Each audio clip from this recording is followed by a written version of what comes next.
गणेश जय गणेश जय जय गणपति जय।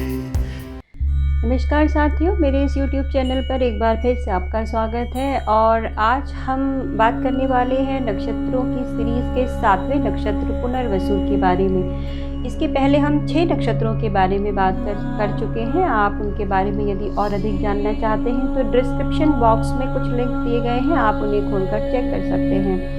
नक्षत्रों के बारे में यदि बेसिक जानकारी आप चाहते हैं तो अश्विनी नक्षत्र वाला वीडियो देखिए, उसमें नक्षत्रों के बारे में आपको बेसिक जानकारी दी गई है। मैं पूरा प्रयास करूंगी कि कम से कम समय में आपको पुनर्वसु नक्षत्र के बारे में अधिक से अधिक जानकारी प्रदान कर सकूं। उसके पहले मैं आपसे रिक्वेस्ट करूंगी कि यदि आपको मेरा ये वीडियो पसंद आया है तो प्लीज़ इस वीडियो को लाइक कीजिएगा और सब्सक्राइब करना भी ना भूलिएगा।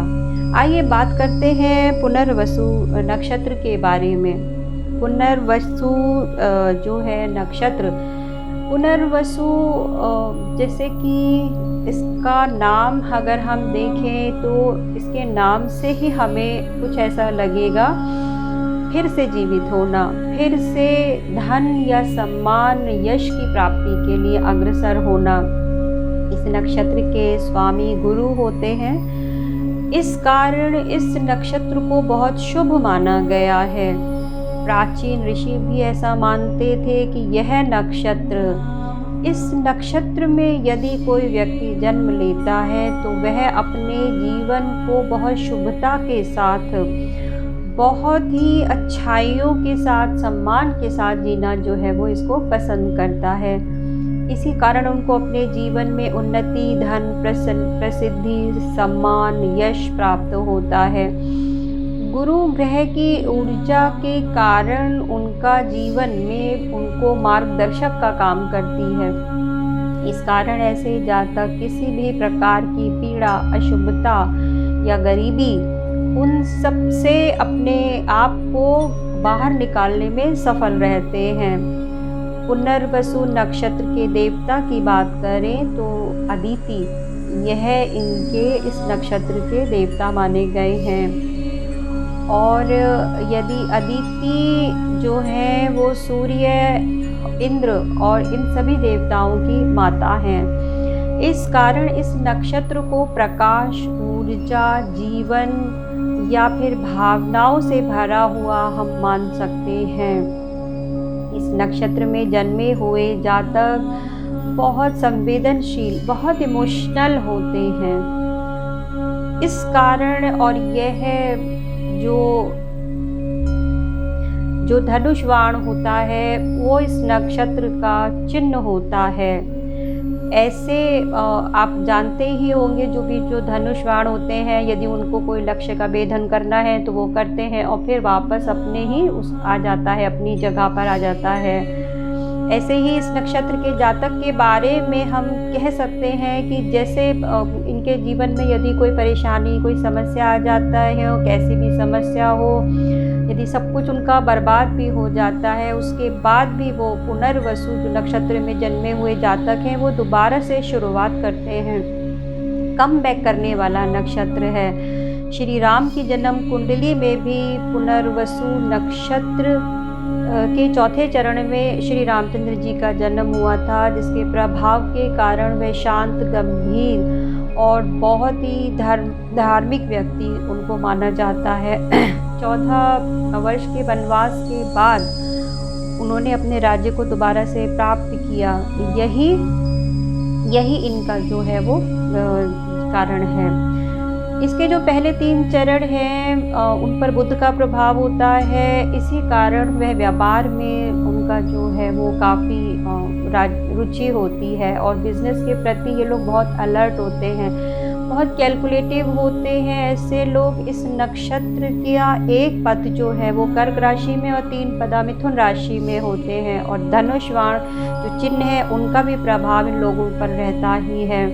इस कारण इन मिले जुले प्रभावों के कारण यदि चौथी पदा में आपका जो जन्म है बुध, गुरु और चंद्रमा, इन तीनों का प्रभाव, और तीनों ही शुभ ग्रह हैं, तो उनके प्रभाव के कारण ऐसे जातक को भाग्यशाली और व्यवहार कुशल बनाता है। जो लोग, ऐसे लोग दूसरों के साथ जो भी डील करते हैं वो बहुत ही स्किलफुल तरीके से डील करते हैं।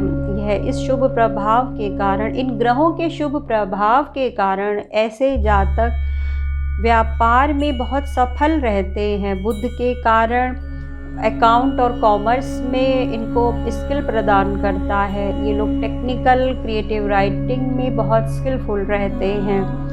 ट्रैवल, टूरिज़्म, होटल इंडस्ट्री, इन सब में इनका काफ़ी रुचि रहती है और ये इंडस्ट्रीज़ इनको बहुत आकर्षित करती हैं। गुरु और चंद्र के प्रभाव के कारण यह लोग बहुत अच्छे मोटिवेशनल स्पीकर हो सकते हैं। अपनी बातों से दूसरों को पर बहुत पॉजिटिव प्रभाव डालते हैं, सकारात्मकता लाते हैं। अपनी बातों से किसी को भी इम्प्रेस कर सकते हैं। इस कारण इनको इस तरह के यदि क्षेत्रों में यह जाना चाहे तो इन्हें कामयाबी मिलेगी। बुध के प्रभाव के कारण जो बुध के प्रभाव के कारण, क्योंकि वह मिथुन राशि में इनके 3 पद होते हैं, इस कारण इनका स्वभाव काफ़ी विनोदी, मिलनसार, हंसमुख होता है। ऐसे चूँकि बुध का प्रभाव भी है, चंद्रमा का भी प्रभाव है, इस कारण ये अपनी बात को बहुत अच्छी तरह से प्रकट कर पाते हैं, प्रदर्शित कर पाते हैं, एक्सप्रेस कर पाते हैं। इन सभी चीज़ों को करने में इनको बहुत योग्यता प्राप्त होती है, बहुत निपुण होते हैं ये लोग। बहुत अच्छे एक्टर हो सकते हैं, आर्टिस्ट हो सकते हैं। जिन लोगों का जन्म भी पुनर्वसु नक्षत्र में हुआ है तो वह आपको काफ़ी सुंदर ही आपको मिलेंगे, क्योंकि इन पे सारे ही शुभ ग्रहों का प्रभाव रहता है। इस कारण ये बहुत आकर्षित होते हैं। इनका जो बात करने में जो इनको जो निपुणता प्राप्त है उसके कारण इनको काफ़ी सम्मान मिलता है। ये कोई भी अगर कोई सीरियस बात भी हो उसको भी ये बहुत आसान से और सीधे साधे शब्दों में कह सकते हैं। प्रकृति से जुड़े हुए होते हैं ये लोग। ईश्वर में इनका काफ़ी गहरा विश्वास होता है और धार्मिक कार्यों से भी यह लोग जुड़े होते हैं। इनके स्वभाव में जिम्मेदारी, बहुत रिस्पॉन्सिबल लोग हम इन्हें कह सकते हैं। यह दूसरों के लिए मार्गदर्शक का काम भी करते हैं। अगर कोई भी किसी को एडवाइस देनी है तो सही एडवाइस देंगे, अर्थात इनको हम गुड एडवाइज़र कह सकते हैं।